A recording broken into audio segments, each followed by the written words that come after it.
Assalamualaikum warahmatullahi taala wabarakatuh. Welcome to an introduction to Islam and Biomedical Imaging video series. This video series is intended to address Islamic perspectives to their theories and practices in biomedical imaging. Briefly, I am Zainul Ibrahim bin Zainuddin, and I used to be a medical imaging practitioner and radiographer for about 24 years before becoming a lecturer in medical imaging for 16 years. Let us start this introduction video by examining three aspects. Number one, have we ever realized that there is practically no mention of aspects to religion in a textbook? Well, this can be explained by the definition of a textbook, whereby it is a book that contains the specific principles, subject matter of a particular subject or course or field or discipline. So with this definition, textbook tends to underline the academic nature or academic emphasis within that subject.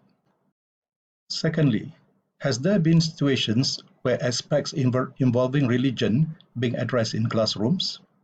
I am referring to discussions that relate religion to the particular scientific topic or core subject. Now, a study by Astin and Lindlum in 2010 found that religious matters are not encouraged to be discussed in classrooms. Though this study was done in a given study setting in America, I believe the same situation may be present within our own environment. It is suggestive that the majority of the mainstream model of education is aligned to the concept of education where there is separation of religions or spiritual matters from the sciences. So knowledge and education has been interpreted through a given worldview. The term worldview here refers to the accepted norms, values, and practices that eventually shape the culture of a given community, country, or geographical region. So the three factors or the three brief discussion above can be seen as secularization in education. Secularization means separation of religious or spiritual matters from human knowledge. It would be worthwhile to present the views of two Western scholars on secularization. Number one is Mircea Eliade, who states that separation of religion and other aspects of human endeavor is a Western product and concern. The process of secularization has been the experience of Christian or Western civilization, especially since the 17th century. Ian Wilson states that secularization as the process whereby religious thinking, practices, and institutions lose their social significance. While secularization from Muslim scholars' perspective is now given, number one, Kazi in 1988 felt that modern science based on secular educational agenda that abandoned God and religion resulted the pursuit of influence, prestige, and control, and sidelining moral dimensions.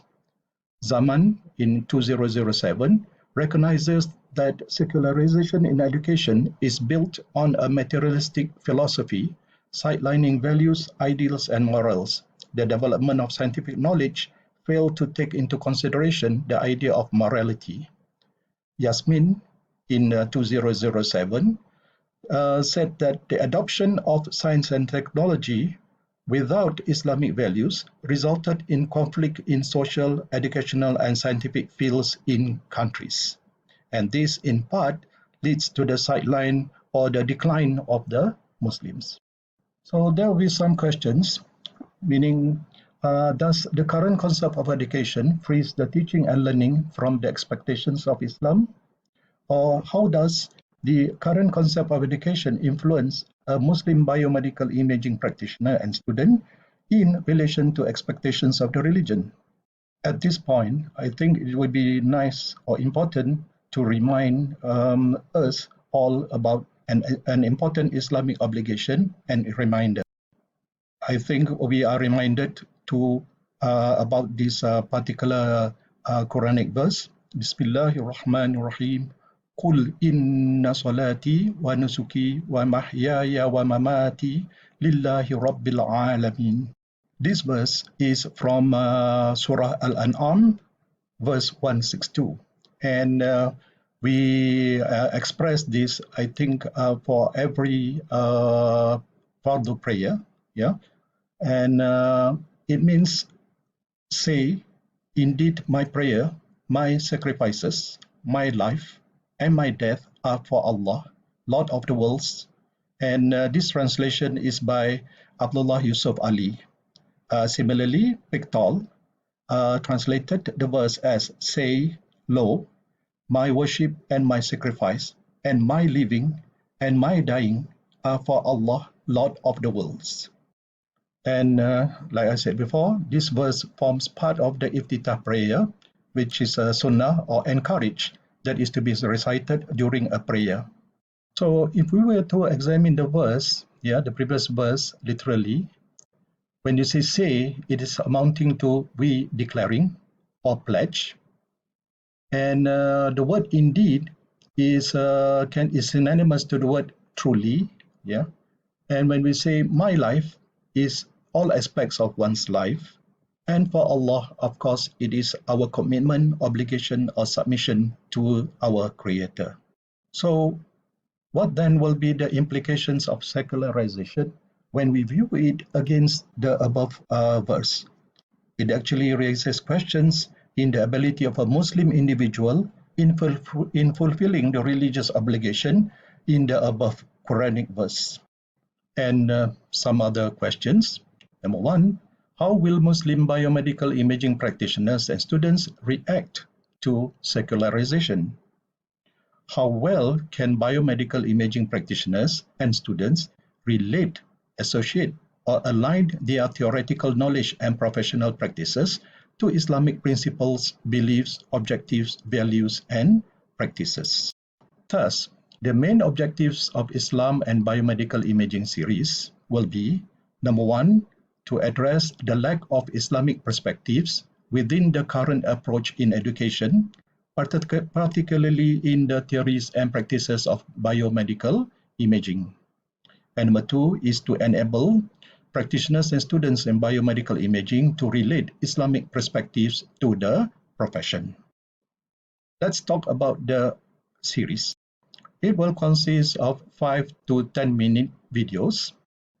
The individual videos will consist of presentations which include discussions relating to, number one, Islamization of knowledge, Islamic perspectives, concepts in biomedical imaging, and the more important section will be the application, integration, alignment, and harmonization of Islamic perspectives to the concepts of biomedical imaging.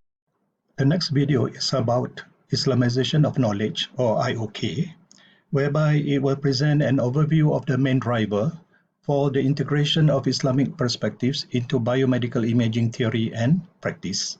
The subtopics include historical perspective of IOK, definition of IOK, rationale for IOK, and managing IOK.